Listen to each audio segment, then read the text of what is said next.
¿Por qué creemos en Dios y no somos ateos? ¿Por qué creemos en Dios y por qué el ateísmo nosotros no lo practicamos? O sea, la no creencia en un ser supremo. Y estamos precisamente analizando la base en donde se equivoca la persona que dice, yo no creo en Dios. Y en eso estamos y hemos estado analizando que básicamente el ateo tiene un problema.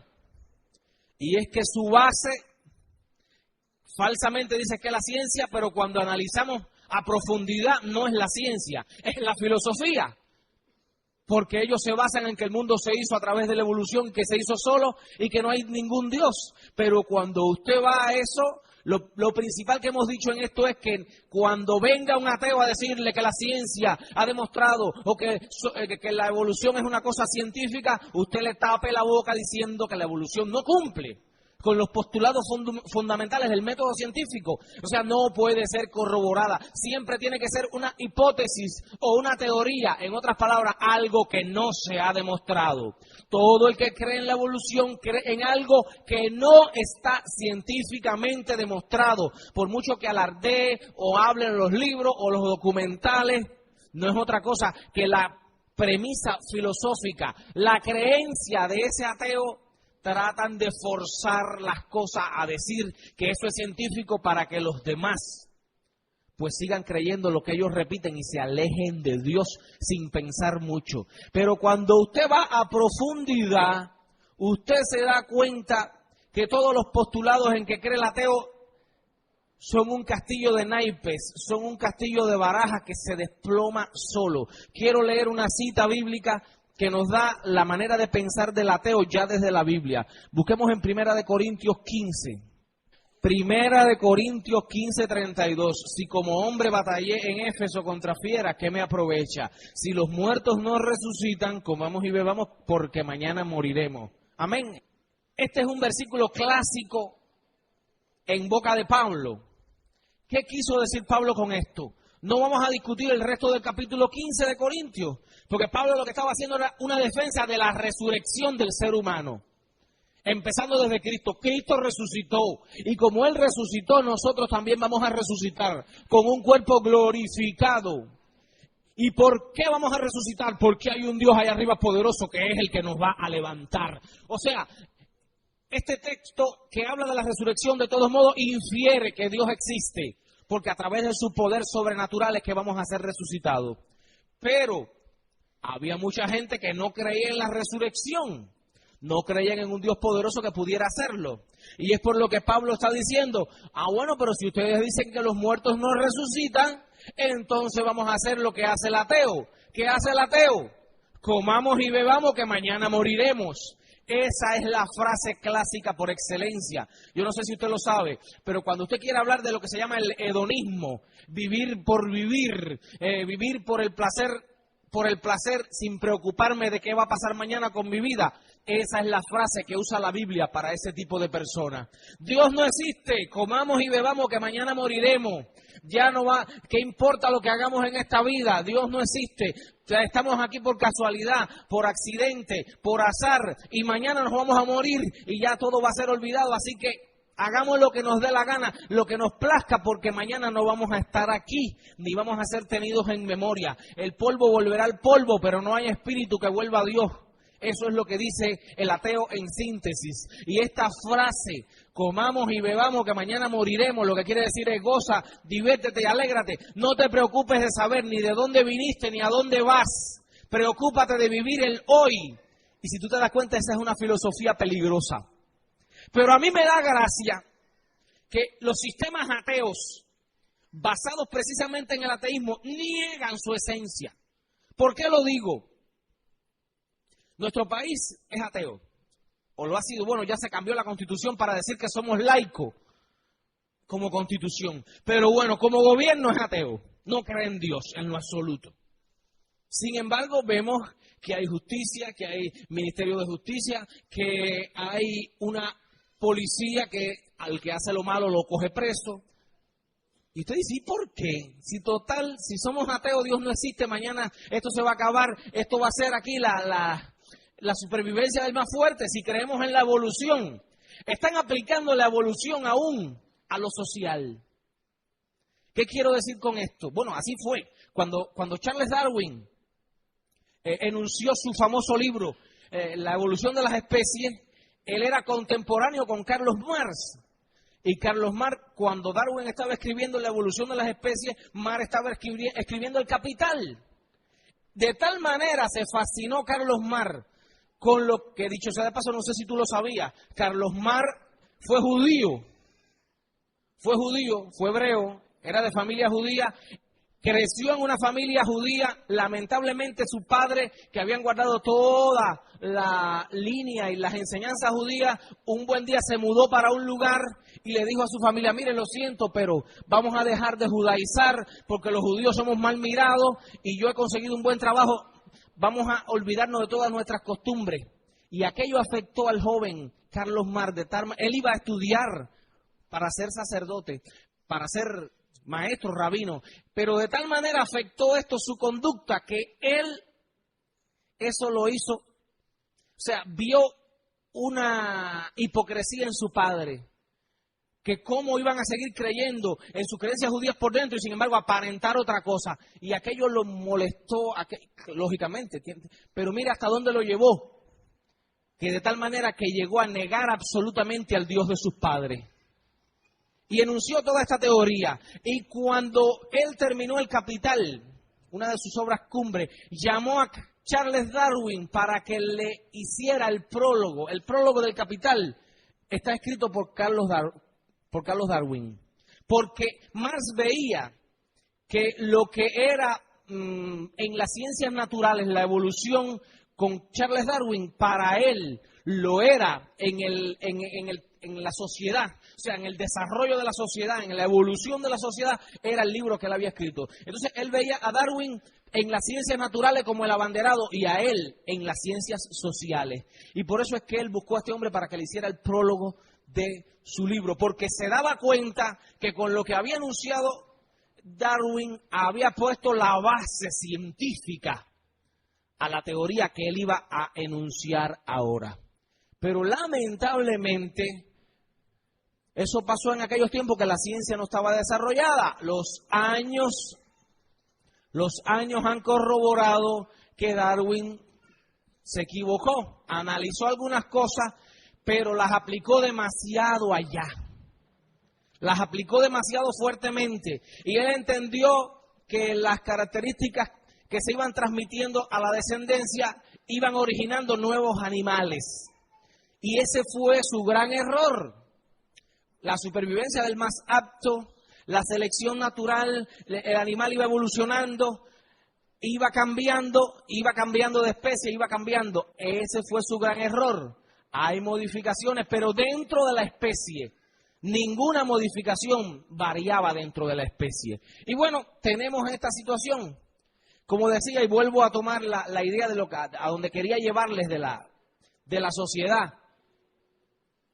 Si nos vamos firmemente a lo que enuncia el ateísmo, estamos aquí por casualidad y nos vamos a ir también fatalmente y no vamos a ser eternos. Nuestra huella en la vida quedará borrada, lo único que valdrá es lo que vivimos en el día de hoy. El ayer no importa ni el mañana tampoco, lo que importa es que hoy gocemos y tengamos diversión. Esa es la idea del ateísmo. Vamos a ser honestos con nosotros mismos. ¿Es o no es? Seamos honestos. Si me voy a morir mañana y me van a enterrar en una caja y me voy a morir, ¿qué importa que yo haya sido muy buena persona? ¿O que haya tenido la voz muy linda? ¿O que haya sido muy malo? ¿Qué importa? Salomón en Eclesiastés, y quizás después yo quiero terminar esta serie sobre el ateísmo hablando en Eclesiastés, porque es un libro muy importante para esto. Lo demostró cuando dijo, lo que le sucede al sabio, le va a suceder al necio. Los dos van a ir para el hueco. Los dos se van a morir. El que fue muy buena persona y el que fue un delincuente, como dice una canción de Feliciano, piensa que en el fondo de la fosa tendremos la misma vestidura. Cuando tú empiezas a pensar de esa manera atea, que la realidad es nacer y morir, hay que gozar lo que puedas gozar, hay que vivir lo que puedas vivir, la vida es un sueño y todo se va. Esa es otra canción vieja. Y cuando tú te sientas, tú dices, eso es verdad, ten cuidado con lo que tú hablas. Porque eso es nada más y nada menos que una filosofía pesimista de la vida. Y eso es lo que es el ateísmo. Una filosofía pesimista de la vida en la que se encuentra. Estamos aquí, no sé por qué. ¿Por qué existo? No sé, entré en este mundo. Pero de él me voy a ir igual. Y mi memoria va a ser puesta en olvido. Sin embargo, Dios ha puesto, y eso lo dice Eclesiastés también, Dios ha puesto eternidad en el corazón nuestro. Y Dios puso desde el huerto del Edén en nuestra vida la conciencia del bien y del mal. ¿Por qué una sociedad atea trata de hacer lo que es correcto y al malo darle su castigo? Al que roba y mata lo fusilan o lo castigan o lo meten en la cárcel, y al que se porta bien anda por la calle libre. Aunque a veces, lamentablemente, la justicia humana es tan imperfecta que no pasa. Pero es el modelo, ¿entiende lo que digo? Es el modelo. Si vamos a nuestra ley, a la Constitución, es correcta. Porque habla lo que tiene que ser correcto, lo que tiene que ser justo. O sea que si se aplicara, ¿por qué se hacen leyes de tránsito y no es en la carretera sálvese el que pueda y sálvese el más fuerte? Porque el ser humano tiene aquí adentro, que le puso Dios, la noción de que él tiene que hacer lo que es correcto. Y que lo que es incorrecto no puede hacerlo. Pero ¿cómo discernir lo que es bueno y lo que es malo? ¿Cómo yo sé lo que es bueno y lo que es malo? Desde el Edén el hombre sabe lo que es bueno y lo que es malo. Tenemos adentro nuestro, sabemos lo que es bueno y sabemos lo que es malo. Dejémonos de ignorancia. Usted sabe lo que es correcto y lo que es incorrecto. ¿Por qué usted no le mete una puñalada a alguien así porque así? Porque eso es malo. ¿Quién le dijo a usted que eso era malo? ¿Quién le dijo a usted que robar era malo? ¿Por qué odiar es malo? Gracias a Dios que allá arriba hay un juez supremo. Y Él es el que establece, y usted no se da cuenta que Él es el que estableció lo que es bueno y lo que es malo. Y está en su mente y usted no se da cuenta, pero usted sabe lo que es bueno y lo que es malo, porque Él ya lo estableció. Si no hay ley, si no hay un código de lo bueno y de lo malo, usted no puede saber lo que es bueno y lo que es malo. Pero está establecida esa ley, más allá de ti. Por eso es que lamentablemente el mundo ha visto engendros como el nazismo, como Hitler. ¿En qué se inspiró Hitler? En una filosofía atea de Nietzsche, un filósofo que hemos hablado otras veces de él aquí, un filósofo terrible. ¿En qué sentido de la palabra? En que él dijo que la vida no tenía sentido. Dios ha muerto, gritó Nietzsche. Dios ha muerto, Dios no existe. Pero ¿cuál era la filosofía de este hombre? ¿Cómo murió? ¿Cómo terminó? Ni quiera saberlo cómo terminó. Pero ¿cuál era su filosofía? Esa. Vivimos en un mundo sin sentido y sin significado. Basado en eso, el señor Adolfo Hitler dijo, bueno, pues correcto, nosotros somos la raza superior, nosotros somos los mejores y nos vamos a imponer a la fuerza. Porque la evolución dice que la supervivencia del más apto. Acabemos con los débiles, cocinémoslos, hagámoslos ceniza en estufa de gas, todos los que sean débiles, todos los demás, lo que no sea nosotros. Y usted sabe, yo no sé si usted lo sabe porque aquí lo tengo escrito, usted sabe que hay ciertas escuelas hoy, ahora, que están defendiendo eso. Desde el punto de vista de la evolución. El colmo, lo tengo escrito ahí, la frase, quién la dijo y todo. Ellos dicen, quizás no entenderemos la violencia hasta dónde nos lleva, pero a veces no podremos saber todo por qué sucedió, pero nos damos cuenta que hay circunstancias de la violencia que no son culpa del ser humano, sino de la evolución, que son rasgos de cuando él era un animal. Y que mucha de la conducta violenta del hombre dentro de la sociedad es la misma conducta de muchos animales defendiendo su territorio. Y dice que por eso es que reaccionamos con violencia, justificando la violencia en nombre de que nosotros venimos de los animales y que como el tiburón defiende su área de arrecife, o el lobo defiende su territorio, o el perro, así también el ser humano usa la violencia para imponerse, porque él tiene en su mente que el más apto es el que sobrevive, que el que da primero da dos veces, que hay que... hoy están justificando. con filosofías, todo este tipo de cosas. Dios nos ayude, Dios tenga misericordia. Hitler por poco coge medio mundo.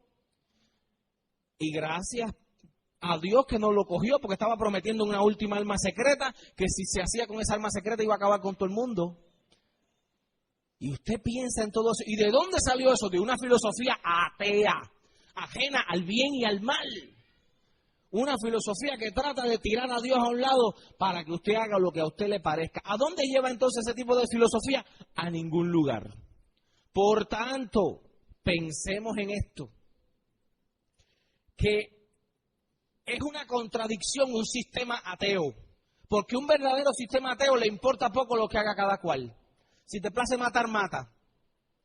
Porque total, Dios no existe, no hay nadie ahí arriba sentado para juzgarte. ¿Estamos entendiendo a dónde nos lleva la filosofía atea? Entendemos entonces que es al mismo tiempo una contradicción, que hablen de lo bueno y de lo malo, y cómo podemos aún ofrendar nuestras vidas por otras personas para ayudarles a ser libres, para esto, para todo eso es muy lindo y muy romántico, pero no es una filosofía atea. Se contradice.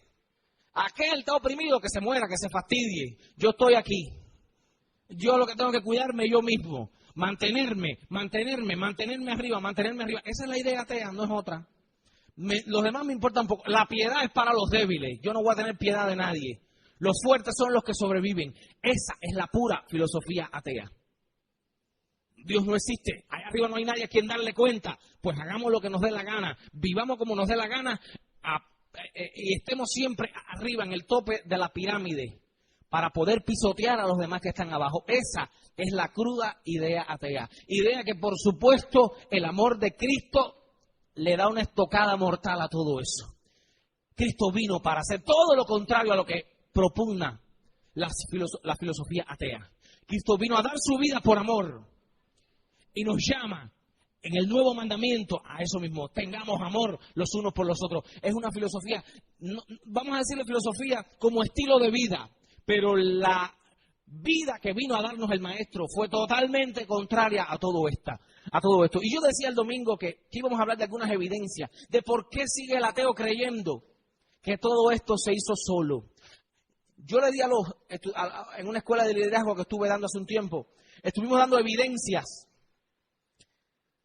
de por qué las cosas no son tan sencillas como las pintan. En la clase pasada estuvimos hablando algo también de algunas cosas que el ateísmo omite y que dijimos que lamentablemente hablan lo que los favorece, pero lo que no los favorece se callan la boca. Y entonces tienen que venir los cristianos científicos a hablar eso. Es la única manera de saber los defectos de todas esas teorías, porque normalmente los ateos no hablan de lo que contradice a sus teorías. Y hay muchos elementos. Yo estaba pensando en tantas cosas y decía, bueno, déjame dar algunas porque no quiero cansarles tampoco. Leía el prólogo de un libro que me dio el hermano Dalis Maturel. Es un libro de los últimos y escrito de una manera amena para el público no científico. Es un libro que trata de estudiar lo último en astronomía, lo último en astronomía. Y a mí me maravilla, porque cada vez que usted ve un documental de todo el Discovery Channel, que empiezan a hablar de los comienzos, hablan como si aquello fuera una conclusión científica. Esto fue así, en el comienzo de los comienzos hubo una gran explosión, y así, asado, y aquí y acá se fue enfriando la Tierra, se fue formando la nebulosa, y de ahí ya se fue enfriando, se formó la Tierra, se formaron los demás planetas, los satélites, y después vino la vida, y te dan una historia tan linda y tan perfecta, sin ningún tipo de error ni de problema, que tú te quedas maravillado. Pero viene este científico, que de paso no es cristiano, no está hablando de cristianismo, para que no vayamos a pensar que es uno que está defendiendo a la iglesia. Es un científico ateo igual que los demás, que quiere hacer un estudio de lo último. ¿Y sabe cómo empieza el libro? Quitándose el sombrero con tremenda humildad y diciendo, los últimos estudios basados en las observaciones de los últimos telescopios puestos ahí arriba, el Cobb y el Hubble, que son telescopios de alta definición, que nos han permitido ver el firmamento y el universo mucho más allá de lo que hasta antes lo habíamos estado viendo, nos han revelado algo. Oiga lo que dice él: el universo es totalmente incomprensible. No podemos entender más de 4 cosas. ¿Sabe lo que dice él? No sé cómo logra ese por ciento. No sé cómo él logra calcular eso. Pero él dice lo siguiente. Hasta donde sabemos, el universo está formado por materia de la cual no sabemos absolutamente nada en el 96%. En otras palabras, dice él, solo sabemos de un 4% del universo. El otro 96% permanece totalmente desconocido para nosotros. Estoy hablando del último libro de descubrimiento científico, de un astrónomo que está dando los últimos enunciados de la última onda de la ciencia. Y él dice que el universo está formado por materia y energía que no conocemos, que no sabemos qué leyes se aplican allí, en el 96%. Y que en el otro 4% estamos nosotros. Y que ese 4% es el mundo conocido. No esta tierra, que aquí hay gente que nunca ha ido a La Habana y que cuando fue por primera vez a La Habana dijo, ¡ay, qué grande es Cuba! Óyeme, nos pasamos en el tren 14 horas y rueda y rueda y rueda. ¡Qué grande es Cuba!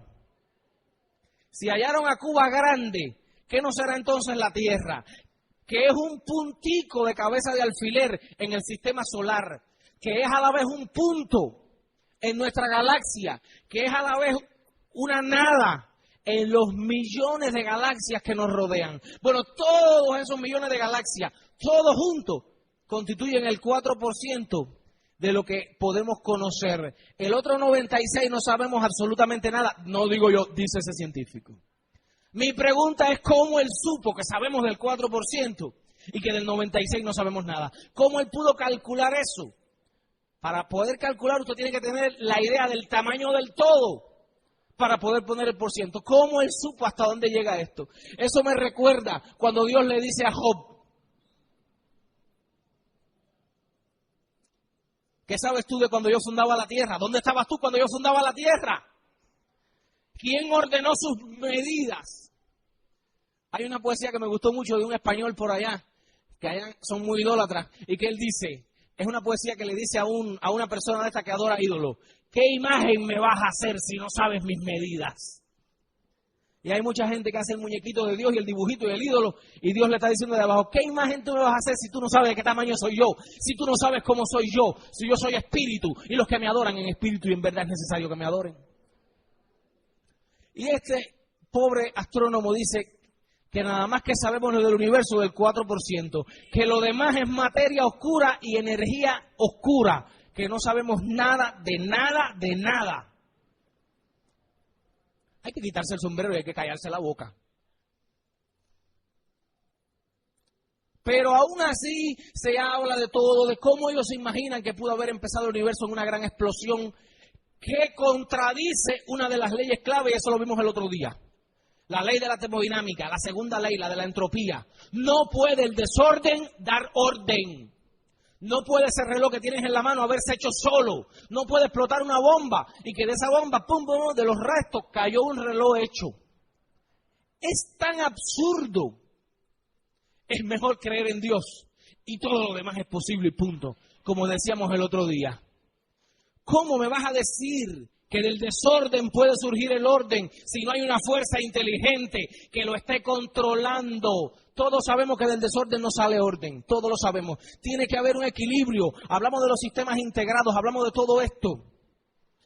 Oh, millones de años, no, los millones de años. Y resuelven dándole tiempo a la evolución. Cada vez que hay un problema, no, pero eso fue en muchos millones de años.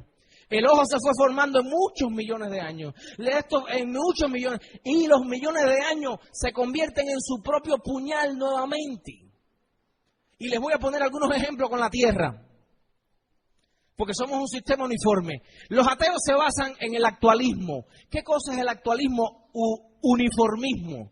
Ellos dicen que los fenómenos de ayer los podemos entender en base a lo que está pasando hoy. En otras palabras, si hoy los ríos cuando están fluyendo, están cavando un cauce, entonces debemos entender que millones de años atrás también los ríos cavaban un cauce.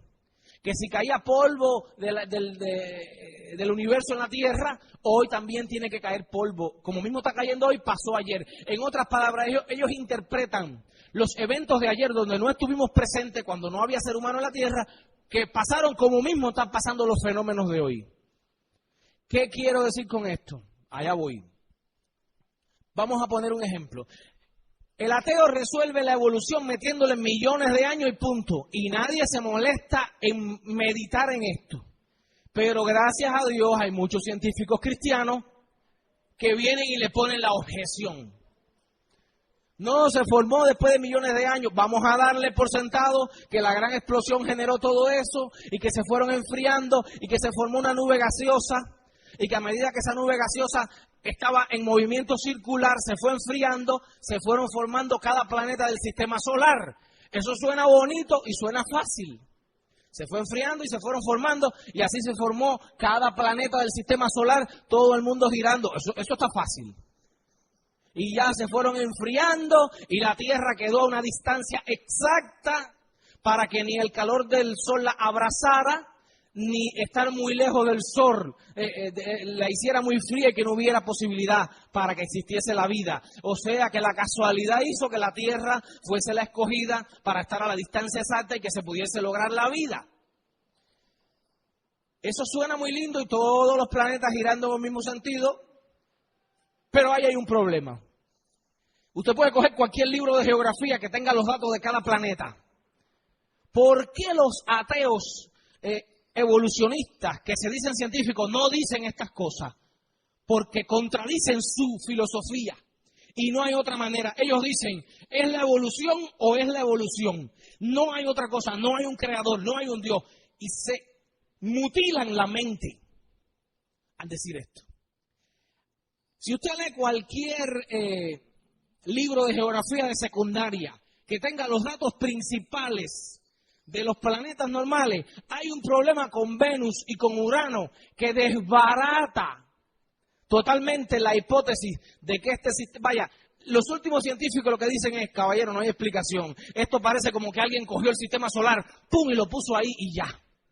No tenemos explicación. Esa idea de la hipótesis nebular, esa teoría no puede, entra en contradicción con varias cosas. Pero la principal es esta. Si a ti te dieron un impulso inicial en este sentido, y tú te vas enfriando y formas el planeta en ese sentido, todo el mundo seguirá siendo así. Los planetas tienen su movimiento de traslación alrededor del Sol, pero también de rotación alrededor de nosotros mismos. La traslación alrededor del Sol origina las estaciones por la inclinación del eje terrestre. Y la rotación sobre nosotros mismos nos da la sucesión de los días y las noches. Pero siempre giramos en un sentido. Por eso es que el Sol sale por el este y se pone por el oeste. Lo decimos en el lenguaje de los sentidos. No es el Sol el que sale y el que se pone, es la Tierra la que da vuelta. Ahora hay un grande problema en Urano y Venus. Mientras todos los demás planetas giran alrededor del Sol y rotan sobre sí mismos en el mismo sentido del momento angular original, Urano y Venus lo hacen al revés. Eso desbarata totalmente esa teoría. Pero nadie la dice, la tienen que decir los científicos cristianos. Se acabó, no se puede hablar de teoría nebular, ni que un disco, ni que se enfrió, ni que sea esto, lo otro. Porque no hay una explicación a por qué Urano y Venus rotan al revés. No puede ser que todos los demás cumplan con la ley, pero estos tipos están dando vuelta en el mismo sentido de traslación, pero su rotación es al revés. ¿Por qué? ¿Cómo pasó eso? ¿Quién hizo que se viraran al revés? No puede ser esto. No, puede ser una casualidad que un cometa pasó por al lado y los viró al revés en la velocidad. Coja un trompo y póngalo a dar vuelta.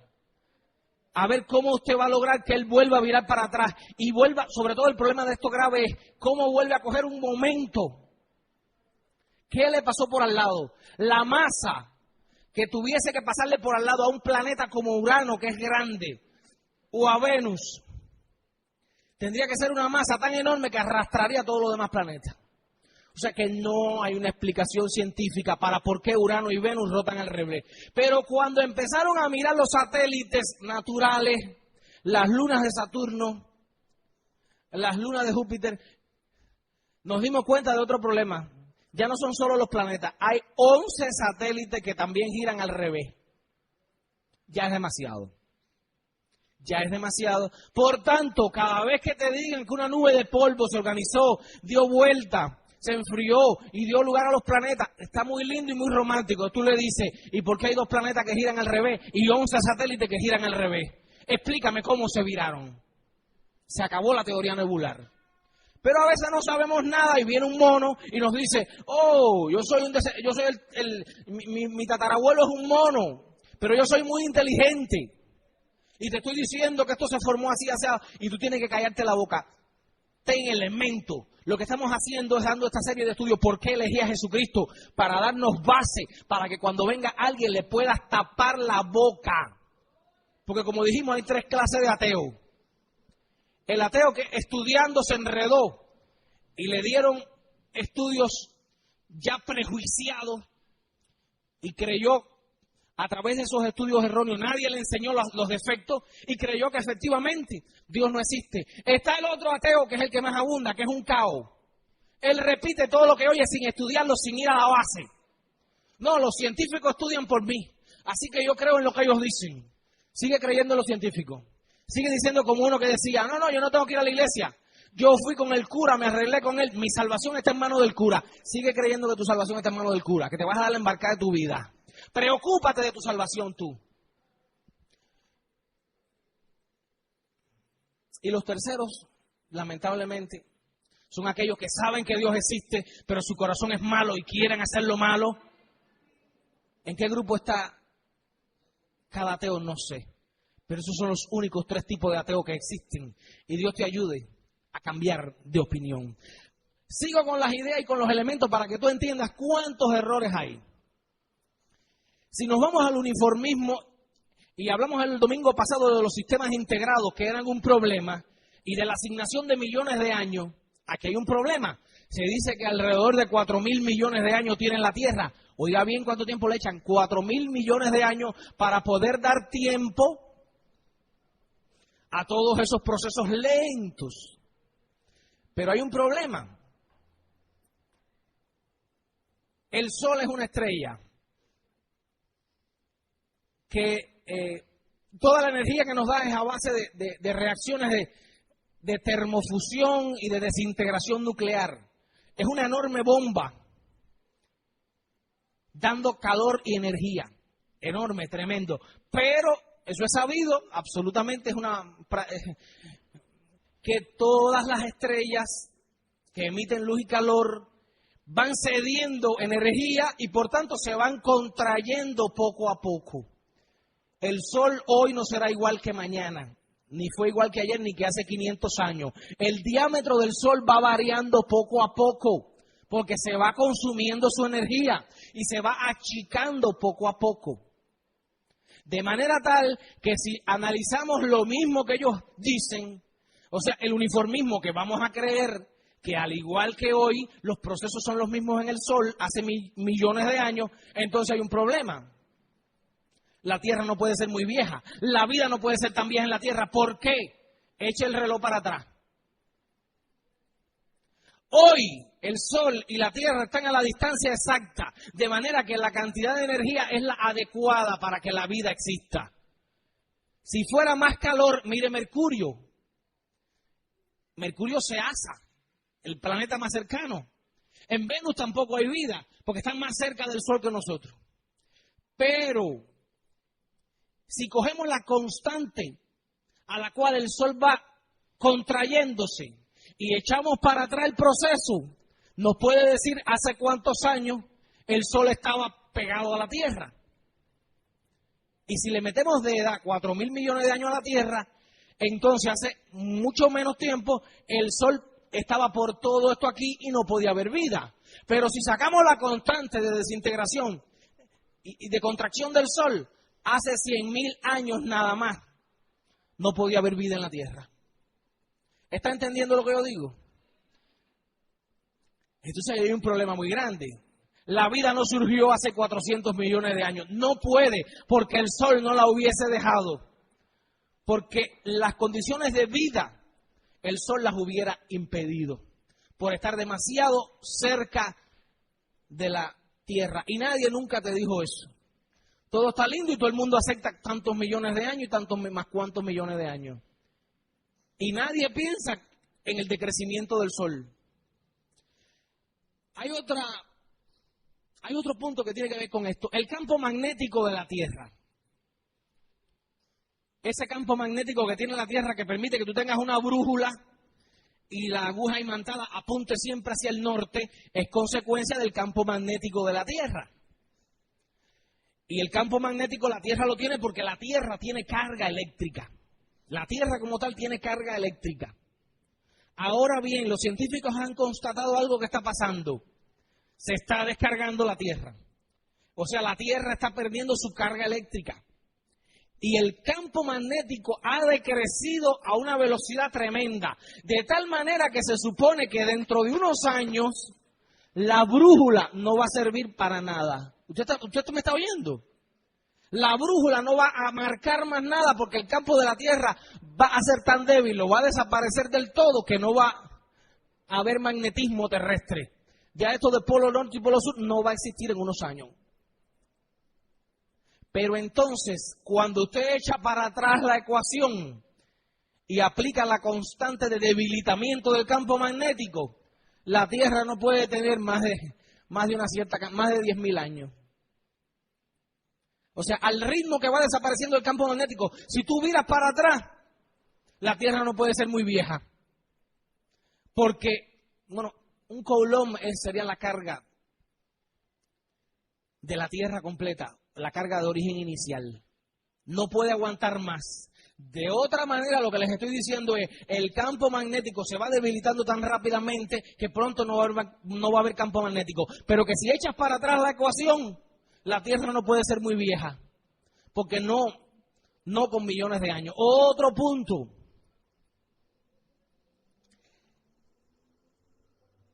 La cantidad de carbonatos en los océanos.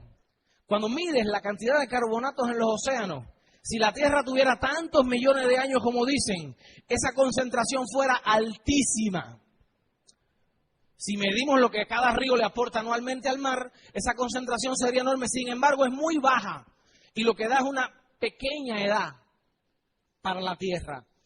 Otro elemento, y estoy hablando, se me va el tiempo en esto, pero yo quiero que ustedes tengan todos estos elementos para que usted entienda cuántas contradicciones hay en todos estos modelos que no te la dicen ni a ti ni a mí, que uno tiene que sacarlas porque ellos están prejuiciados. Sin embargo, tienen el poder, tienen el dominio en las manos, y mandan todos esos documentales que, como nadie les contradice, aguantan todo lo que le pongan. Y no sacan estos defectos. Hay otro elemento que es tremendo y es el polvo meteórico. Constantemente, aunque usted no lo vea, a la Tierra está cayendo polvo meteórico. ¿Qué cosa es eso? Los meteoritos, esos que usted por la noche a veces ve que hacen y rozan la atmósfera, y que usted dice, mira una estrella fugaz, ese roce, eso que usted ve es que un meteorito a gran velocidad, una piedra, roza la atmósfera, y a esa velocidad tan grande que la roza, se pone al rojo vivo. Si entra de frente, se pulveriza. Mire, la atmósfera no es otra cosa que un escudo protector que creó Dios en la tierra. Si no fuera por la atmósfera, estaríamos llenos de huecos, de cráteres, y todos los días había que estar mirando para arriba con cuidado, porque todas esas estrellitas fugaces inocentes, en vez de hacerse polvo ahí arriba, te iban a romper la cabeza a ti. No sé si lo sabía. Esa es la función de la atmósfera, protegernos. Muy pocas veces cae un meteorito muy grande. De paso te digo que hace poco pasó uno de 1 kilómetro de diámetro que pasó bien cerca de la Tierra, peligrosamente, porque ya un meteorito de 1 kilómetro de diámetro, la atmósfera no lo puede aguantar completamente y puede desbaratar y causar un cataclismo. Pero te sigo repitiendo, la atmósfera está ahí porque Dios la puso para protegernos. ¿Por qué la luna está llena de huecos? ¿Por qué la luna cuando la miramos está llena de cráteres? Porque no tiene atmósfera. Y todos los meteoritos impactan contra ella. Y está llena de huecos. Por eso es que la Tierra no está llena de huecos. Por eso es que tú no tienes que estar preocupado todos los días mirando para arriba, no te vaya a caer uno.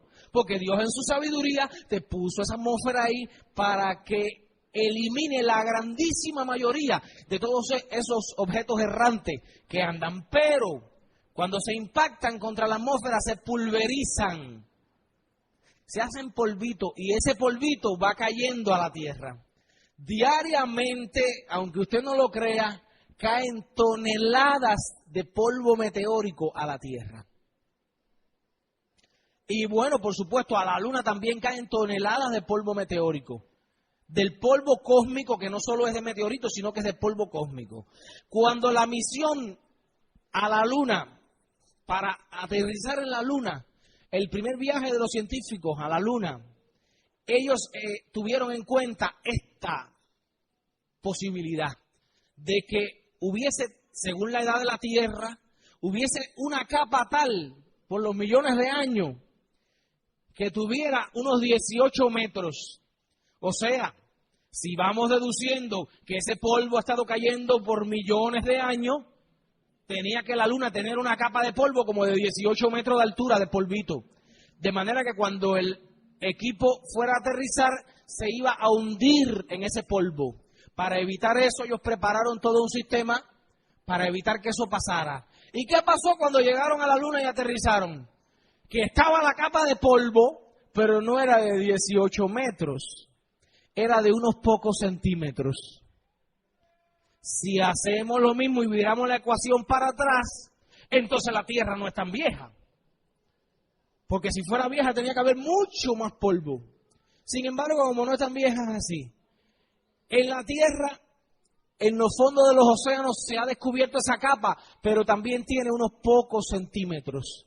Se dice que aquí en la Tierra no se encuentra porque se disocia y se absorbe. Pero que en el fondo del mar, que es quieto, se ha podido encontrar esa pequeña capa. Se puede diferenciar porque el material de los meteoritos es rico en níquel y en otros elementos pesados que en la Tierra no hay en abundancia. Y se puede deducir, por tanto, qué cantidad está. Amado hermano, hay una pila de evidencias que nos dicen, hay un versículo en la Biblia que es lindo, que nos dice, la Tierra fue hecha para ser habitada. Dios creó las condiciones idóneas en la Tierra. Y la preparó con todo ese equilibrio, no hay otra manera. Y ellos te dicen, no, la atmósfera la crearon las algas verdes. Hermano, todo aquí se formó en un equilibrio que Dios mantiene. Si no, no estuviésemos aquí. Porque es una interrelación tan grande entre todo lo que compone la Tierra que no puede ser. Ese equilibrio solo lo mantiene Dios.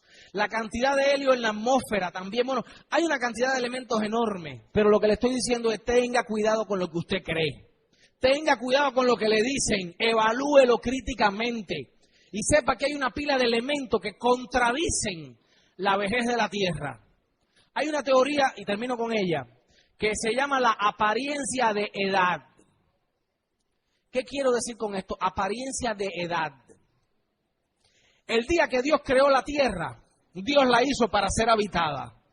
Dios no podía estar esperando a que se formase tierra, a que se formase el humus, para que las plantas ya tuvieran allí de dónde alimentarse. Dios no podía esperar a que la atmósfera se formara durante millones de años. Hermanos, Dios hizo la tierra tal y como está. Los científicos dicen no, para que las piedras se fueran con los siglos, desbaratando por efecto de los factores de los agentes del clima, y lograra formarse esa tierra, tienen que haber pasado millones de años. Hermano, Dios creó la tierra con esa apariencia de edad. ¿Cómo Dios creó a Adán y Eva? Con apariencia de edad. Adán y Eva ya eran personas adultas cuando fueron creadas. Sin embargo, si usted se hubiese topado a Adán y a Eva y le hubiese dicho, ¿qué edad usted tiene? ¿Qué le hubiera dicho? Yo un día. No, yo tengo un día de nacido. ¿Cómo que un día de nacido? Si tú eres una persona adulta ya. No, yo tengo un día de nacido. No, no puede ser. Dios creó a Adán y a Eva adultos y creó la tierra adulta, ya equilibrada, ya preparada.